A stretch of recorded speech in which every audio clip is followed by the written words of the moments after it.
Tamis ang hang ng isang sarsyadong tilapia.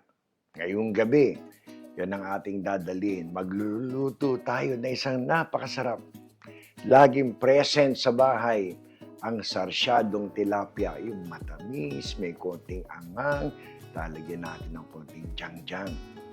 Alam niyo, nung araw, ang sarsyado, pag may natitira kami isda sa Marikina, ginagawang sarsyado. Pero ngayon, hindi na.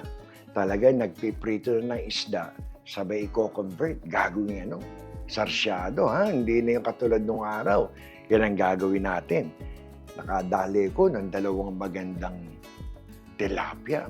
Medyo may kalaki yan, ha? Ganda yan. Piprito muna natin yan. Medyo nasabik ako, mabilis lutuin to. Medyo nasabik ako sa mga kamatis na bigay ni Myro. Para mga kamatis Marikina talaga, yan ang kagando. 3 ganito ang nilagay ko. Naku, sarap nito. Daming kamatis. Oh. Ayan o. Pwede nyo naman kontian. Kaso, sariwa tong kamatis na binigay sa akin ni Myra, yung nagluto tayo ng ginataang langka. Di ba dumating yan? Yan ang habang hinihiwa ko nga, iba yung amoy, ang bango. Kasi yung nabibili ko, ito, tanim daw nila to. Kaya ngayon, magprito muna tayo ng isda. Yan lang ang pinakamahirap dito. Pag nakapagprito na tayo, dire-diretso na yan. Okay? Ito na yung ating mantika. Mainit na to. I-deep fry natin yung ating tilapia. Ayan na, medyo naririnig ko na eh. Medyo dinaya ko kayo. Kaya ako maraming mantika. Nung isang araw, nagprito ako ng fried chicken, isang gamit pa lang, tinabi ko muna. So, pangalawang gamit na yan. Isda naman to, sa ako na itatapon yung mantika. Sayang eh. Okay, i-ready nyo na itong I-ready nyo na ang inyong pananggalang. Baka tumalsik eh. So, ngayon ito, gigiliran ko na agad para pag kasunod ng isa, ito. Ayun na. Naku, ganda ng mantika. Takpan muna natin. Hayaan natin muna ng medyo malibang ng konti. Baka tumalsik eh. Ayan, mukhang mabait. Ito, lalagay ko na itong isa, ha. Ayan, Naku. Sakto yung ating mantika. Ang ganda ng pagkakalubog, Ito lang ang matagal dito. Masarap kasi ang inyong sarsyado. Medyo tostading isda. Nung araw nga, nakalakihan ko. Pag sinabing sarsyado, dalagang bukid. Yan ang laging sinasarsyado ng nanay ko. Dito sa Bay Area, bihira ang sarsyado, ang dalagang bukid. Bihirang lumitaw. Pag lumitaw dito ang dalagang bukid, yung lapad pa, hindi yung katulad sa atin. Pero masarap din. Kamahal pag yung dalagang bukid lumilitaw dito. So, eto. Basta lang tayo. Piprito natin to. Pag tostado na, pakikita ko sa inyo, then mag-start na tayo ng ating sarsyado. 15 minutos lang. Natostado ko na yung ating tilapia. Ang ganda, Isipin nyo yan, tostado yung mga gilid. Pagkatapos, palalambutin natin sa sarsyado.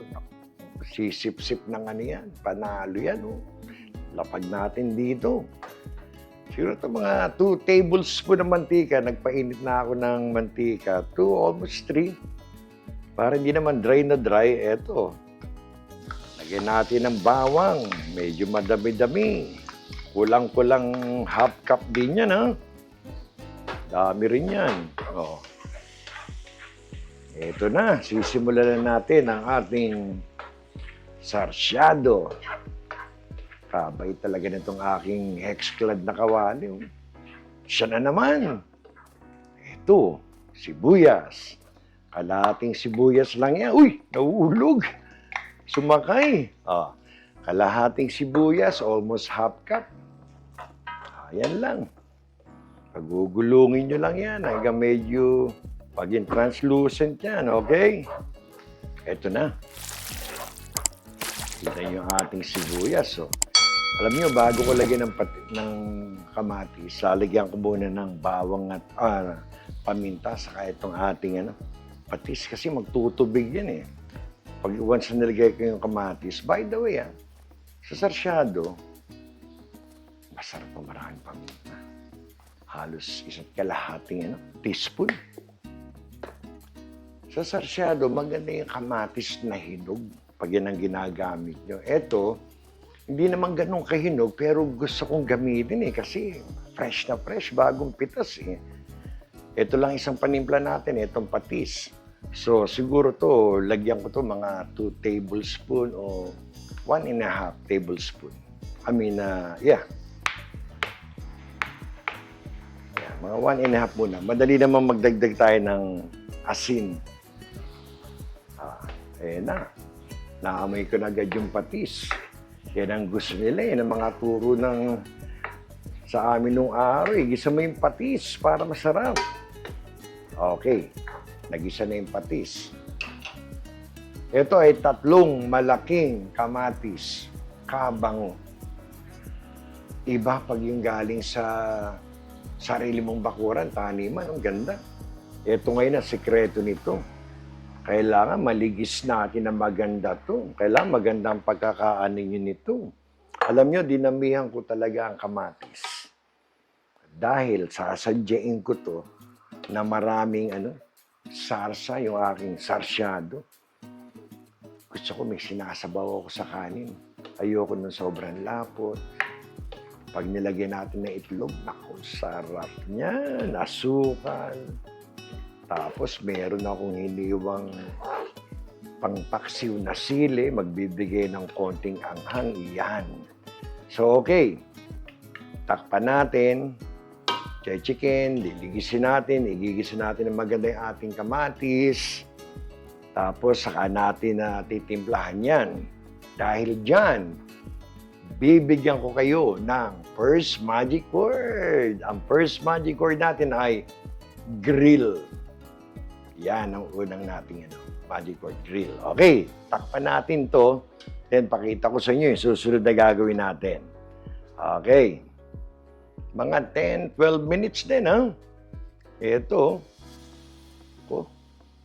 Ligis na ligis yung ating kamatis. Ang bango. Ayan,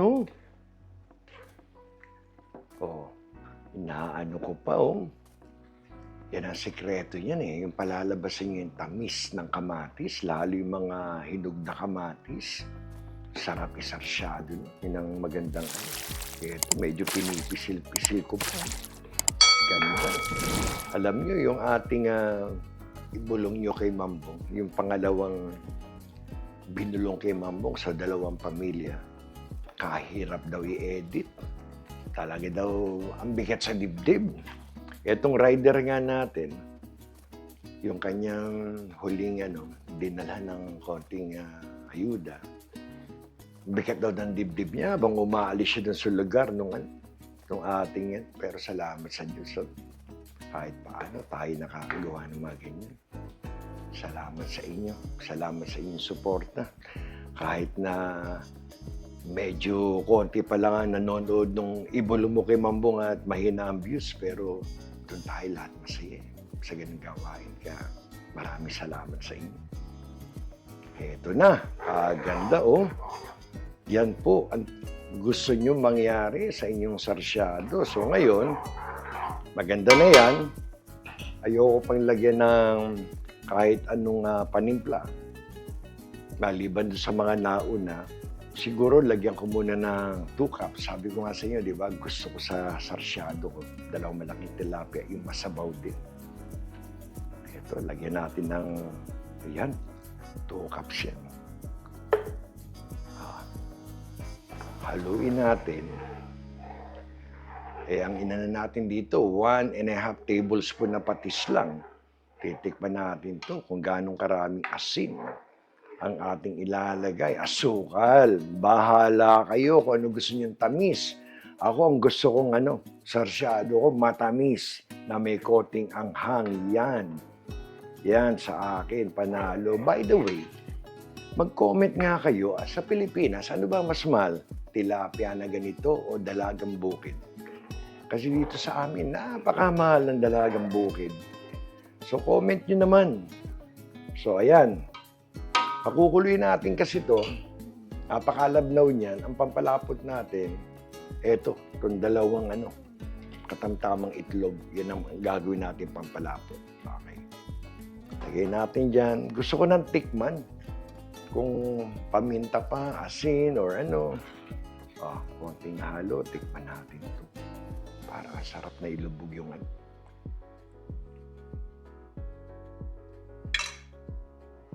matabang ng konti.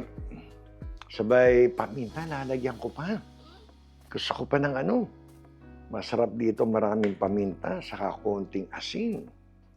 Paminta, lagyan ko pa to ng 1 teaspoon. Yan, 1 teaspoon. Naku po, ang aking Juzin. Nandito ang aking asin. Nakita niyo tuloy ang aking cupboard. Ito, mahina dito mga 1 teaspoon muna. Tsaka natin Ako ang aking asin, paubos na naman. Yan, yun, 1 teaspoon, nilagyan ko. Pagkatapos, lalagyan ko na ito ng asukal. Alam nyo kasi, ang estilo ko sa sarsyado, ang hirap maghalo pag yung isda na andyan na. Kaya ang estilo ko dyan, halos luto na, tapos na. Yung kalahati ng itlog, inahalo ko na bago ilagay yung isda. Kundi ang hirap maghalo, then yung the rest ng itlog, pang ibabaw natin. Ito, sa ganitong karami, lagyan ko to ng 4 teaspoon agad. Depende sa inyo yan, ha? Ako gusto ko matamis yung aking Yan. Ako. Sasabihin nyo, marami asukal. Kung kayo medyo mataas ang sugar nyo, bawasan nyo yung asukal. Ganda ng ating malabnaw. Pag nilagay natin ng itlog mamaya niyan, ganda niyan. Okay. Mamaya, pakatikman uli natin. Nahalo ko lang bago takpan. Pakukuluin natin yan. Takpan muna natin. Pagbalik ko, alas patapos na tayo, ha? Balikan ko kayo. Ito na. Ganda ng kulo. Nagmantika na yung kamatis, ang ganda. By the way, dinagdagan ko, tinikman ko kanina, dinagdagan ko pa ng 1 teaspoon na asin, saka 2 teaspoon na sugar. Again, depende sa inyo kung anong tamis ang gusto ninyo, yung alat, pero yun ang inano ko. Sa madaming kamatis, 2 cups na tubig, ito, nakikita nyo. So ngayon, ito, ang ganda, ready na yan, Yan ang sarsyado natin, matamis. Wala pa yung ating anghang, ito yun. Bandang huli natin ilalagay. Serrano pepper to, pero yung siling pang sigang sa atin, pampakso, yan ang ilagay nyo. Huwag naman, pwede rin labuyo kung talagang mahilig kayo sa maanghang. Lalagay ko yung kalahati, bali isang itlog, halo agad para wag mamuo. Teka, magre-ready na ako. Baka mamuo ng gusto. Saka natin ilalagay yung isda. Then yung kalahati nito, ayan kaganda na yan Ayan. Ganda-ganda ng lapot Nakikita nyo ba yan? Ganda Lapag muna natin dito. Ayan. Okay, punas tayo ng kamay. Ang ganda ng sarsyado. Tingnan nyo, dyan natin ilulubog. Ayan Kaya hinalo ko agad. Ang ganda ng pagkaka-shred nung itlog. Ayan Dami sabaw Kayo pwede nyo kontian. Gusto ko enjoy ko yan Ito na. Ligo na tayo. Goli na. Ikaw, goli ka rin. Ayan. Ganda ng pagkakalubog. Panalo to. Baka sabihin nyo, daming sabaw ng sarsyado. Depende sa inyo yan. Ako, enjoy kong isabaw kasi yan Alam nyo, malapit na tayong kumain. Ayan Ganun kadali. Kahit anong isda, pwede nyo isarsyado. Kahit galunggong. Ayan Yan ang isang lutuin ng mga Pinoy, sarsyadong isda. By the way, yung ating ibulong mo kay Mambo, Yung huli natin pinuntahan, yung pang-apat, isa siyang street sweeper. Diyos ko, pag ito'y napanood niyo, baka bukas, mai-release natin. Talaga namang maani yung dibdib niyo. Anyway, sila pala may barracks doon sa Cainta. Marami pala sila. So, ang gagawin natin, una-una, bibigyan natin sila ng libreng pananghalian. Diba? Yung bang sa pagod mo, medyo, may nakaalala sa atin. May libre daw tayong tanghalian. Abangan nyo to, excited din ako. Kumbaga, bigla ko lang naisip, may nakausap kami ba? Marami pala sila, 45 pala sila dun sa area ng Cainta. May mga uwian, meron man nakatira sa barak. So, pakikita ko sa inyo. Kayo may enjoy sa ating gawain na to. So, eto, pasisip-sipin nyo lang, bibilingin, then pagbalik ko, plating na tayo, pakita ko sa inyo. Eto, pag nabiling ko na, saka ako na ilalagay. Pwede ko na rin ilagay para makita nyo, ganitong karami lang to, yan, serrano pepper dito. Eto, medyo maanghang ng konti, kumpara sa ating pampaksiw na sili. So, tatakpan ko lang, bibilingin, pagbalik ko, plating na tayo. Kainan na. Tapos na ang ating sarsyado. Bago ko ipakita sa inyo, wala pa tayong second magic word.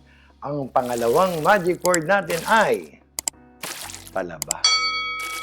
So, yung first and second again, Messenger lang po. Wag po sa YouTube comment box, wag rin po sa Facebook. Message lang po. Pasok na po kayo. Good luck po sa paulam ni Mambong. Ito na po. Ang sarsyado ni Mambong, nilagay ko po yung ating natirang konting itlog pang ibabaw po. Naku, ito na po. Ito na ang ating sarsyadong tilapia. Nakita niyo po ba yung pinakasarsyado niya? Naku, tamis anghang. Tapos may kasamang sili pa. Liligisin ko mamaya. Ang sarap, panalo to. Subukan nyo kahit anong isda. Ganyang estilo lang, napakasarap. Ilapag natin dito. Tayo po ay magpasalamat. Muli, isa namang mapagpalang araw para sa inyo pong lahat. Salamat sa Diyos. Tayo po ay may masarap na ulam. Sarsyadong tilapia. Hanggang sa muli, kayo po ay kaiingat. Salamat.